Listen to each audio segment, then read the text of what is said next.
ডিম দিয়ে অনেক রকমের রেসিপি করা যায়, তবে আমার কাছে ডিম এভাবে রান্না করলে সবচেয়ে বেশি টেস্টি হয়। ডিমকে অর্ধেক করে কেটে ভেজে তারপর ভুনা করলে ডিমের পারফেক্ট একটা টেস্ট পাওয়া যায়। যাই হোক, আজকে কিভাবে ডিমটা রান্না করলে অনেক বেশি টেস্টি হয় সেটাই শেয়ার করতেছি। পুরো ভিডিও স্কিপ না করে দেখার অনুরোধ জানাচ্ছি সকল প্রিয় বন্ধুদেরকে। আসসালামু আলাইকুম এভরিওয়ান, আশা করি প্রত্যেকে ভালো আছেন। আলহামদুলিল্লাহ, আমিও ভালো আছি। ডিম রান্না করার জন্য এখানে 4টা ডিম নিয়েছি। 5টা ডিম সিদ্ধ করেছিলাম, একটা ডিম আমার ছোট মেয়ে খেয়ে ফেলেছে, তো এই 4টাকেই অর্ধেক করে কেটে নিয়েছি। এখন ডিম রান্না করার জন্য চুলার পাড়ে চলে আসলাম। চুলার মধ্যে প্যান বসিয়ে পর্যাপ্ত পরিমাণে তেল দিয়ে দিলাম। তারপর তেলের মধ্যে 1 চিমটি লবণ, 1 চিমটি হলুদ দিয়ে এখন ডিমগুলোকে এক এক করে দিয়ে দেব।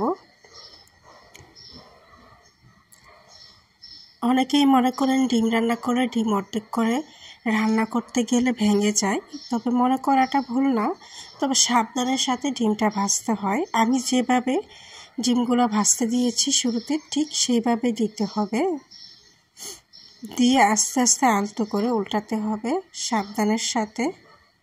এবং ডিম ভাজার সময় চুলার আঁচটা লো মিডিয়ামে রাখতে হবে। হাই ফ্লেমে করলে ডিমটা অবশ্যই ফেটে কুসুম বের হয়ে যাবে। লো মিডিয়ামে রেখে তারপর ডিমটাকে ভেজে উঠিয়ে ফেলতে হবে। কিছু টেকনিক ইউজ করলে ডিমটা ভাঙবে না, টেকনিকটা না ইউজ করলে ডিমটা ভেঙে যাওয়ার সম্ভাবনা আছে। আশা করি দেখে বুঝতে পারতেছেন যে আমার ডিমটা আমি একটুও ভাঙে নাই, এবং আমি কিভাবে উঠিয়েছি, কিভাবে দিয়েছি। এখন ডিম ভাজার তেলের মধ্যে দিয়ে দিলাম পেঁয়াজ কুচি, সামান্য রসুন কুচি দিয়ে একসাথে নেড়ে চেড়ে ভালোভাবে ভেজে নিচ্ছি।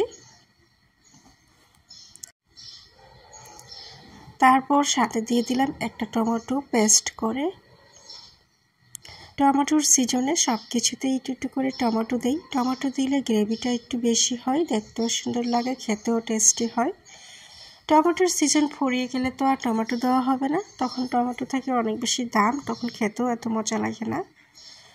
তো পেঁয়াজের সাথে টমেটোটা দিয়ে একটু নেড়ে চেড়ে ভেজে নিয়েছি। 1 চিমটি পরিমাণে লবণ দিয়েছি, 1 চামচ হলুদের গুঁড়া, আর এখানে দিয়েছি 1.5 চামচ পরিমাণ মরিচের গুঁড়া, ধনিয়া গুঁড়া 1 চামচ, আর 1 চিমটি পরিমাণে দিয়েছি আমি জিরা গুঁড়া, দিয়ে মশলাটাকে একটু কষিয়ে নিচ্ছি। অল্প পরিমাণে পানি দিয়েছি, পানি দিয়ে ভালোভাবে মশলাটাকে কষিয়ে নিচ্ছি।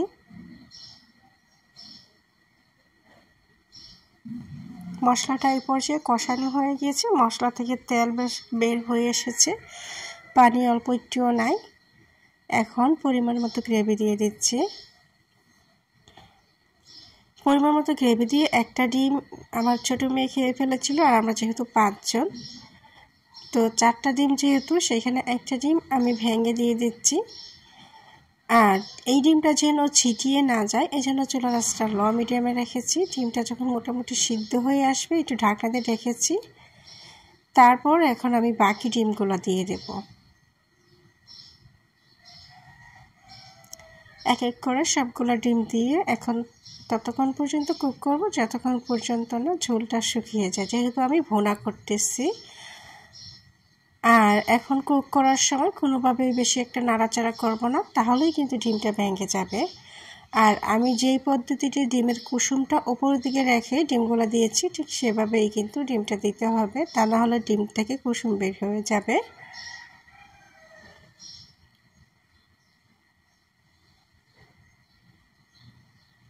তো আপনারা যারা যারা আমার ভিডিওটা ফেসবুক পেজ থেকে দেখছেন, অনুরোধ করছি ফলো দিয়ে সাথে থাকার জন্য।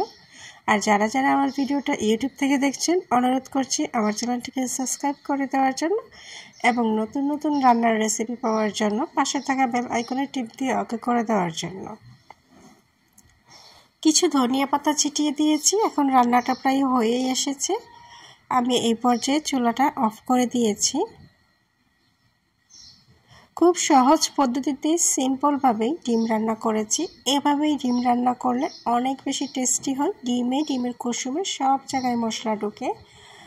আমার কাছে এভাবেই অনেক বেশি টেস্টি লাগে। যারা যারা এভাবে খেয়েছেন তারা তারা জানেন যে ডিমের টেস্টটা পারফেক্ট আসে এভাবে রান্না করলে। আর আস্ত ডিম রান্না করলে আমার কাছে লাগে ভিতরে কোনো মশলাই ঢোকে নাই, ডিমের কোনো টেস্টই আমি পাই না। তো এতক্ষণ পর্যন্ত ধৈর্য ধরে যারা আমার ভিডিওটা দেখেছেন অসংখ্য ধন্যবাদ। আর রান্না কেমন হয়েছে একটা সঠিক মন্তব্য করে যাবেন। আজকের মতো আল্লাহ হাফেজ।